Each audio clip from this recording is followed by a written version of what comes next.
$2 ಕೋಟಿ ಮೌಲ್ಯದ 400 ಕಿಲೋ ಬಂಗಾರ ಕಳವು ಸಂಬಂಧ ಕೆನಡಾದ ಪೊಲೀಸರು ಭಾರತೀಯ ಮೂಲದ ವ್ಯಕ್ತಿಯೊಬ್ಬನನ್ನು ಬಂಧಿಸಿದ್ದಾರೆ.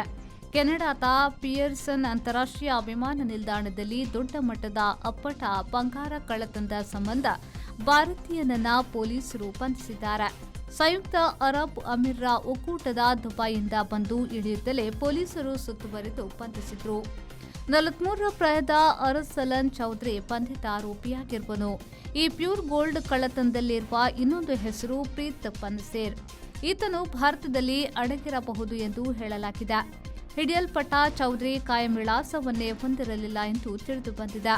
ಕಳ್ಳತನದಿಂದಲೇ ಆತನು $5,000 ಸಂಪತ್ತು ಹೊಂದಿದ್ದಾನೆಂದು ಎಫ್ಐಆರ್ನಲ್ಲಿ ನಮೂದಿಸಲಾಗಿದೆ. 2023 ಏಪ್ರಿಲ್ 17ರಂದು ಸ್ವಿಟ್ಜರ್ಲೆಂಡ್ನ ಜ್ಯೂರಿಚ್ನಿಂದ ಒಂದು ವಿಮಾನ ಟೊರೆಂಟೊಗೆ ಬಂತು. ಅದರಲ್ಲಿ ಅಪ್ಪಟ ಶುದ್ಧ 400 ಕಿಲೋ ತೂಕದ 6,600 ಬಾರ್ $2 ಕೋಟಿ ಮೌಲ್ಯದ ಬಂಗಾರವಿತ್ತು.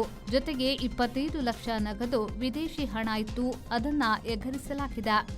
ಇದಕ್ಕೆ ನೆರವಾದವನು 33 ಪ್ರಾಯದ ಸಿಮ್ರಾನ್ ಪ್ರೀತ್ ಪನ್ಸೇರ್. ಈತ ಬಂಡಲ್ ಸ್ಥಳಾಂತರಕ್ಕೆ ನೆರವಾಗಿದ್ದ. ಬ್ರಾಂಪ್ಟನ್ ವಾಸಿ ಪನ್ಸೇರ್ ಏರ್ ಕೆನಡಾ ಸಿಬ್ಬಂದಿಯಾಗಿದ್ದ. ಈ ಘಟನೆಯ ಬಳಿಕ ಭಾರತಕ್ಕೆ ಪರಾರಿಯಾಗಿ ಚಂಡೀಗಢದ ಕಡೆ ಹಳ್ಳಿಯಲ್ಲೆಲ್ಲೋ ಅಡಗಿ ಇರುವನೆಂದು ಹೇಳಲಾಗಿದೆ.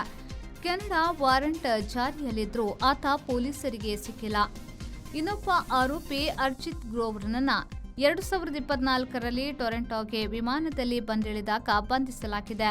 ಏರ್ ಕೆನಡಾ ಸಿಬ್ಬಂದಿ 54ರ ಪಾರಂಪಲ್ ಸಿಧು, ಒಂಟಾರಿಯೋದ 40ರ ಅಮಿತ್ ಝಲೋಟ್ ಕೂಡ ಬಂಧಿತರಾಗಿ ಜೈಲಿನಲ್ಲೇ ಇದ್ದಾರೆ.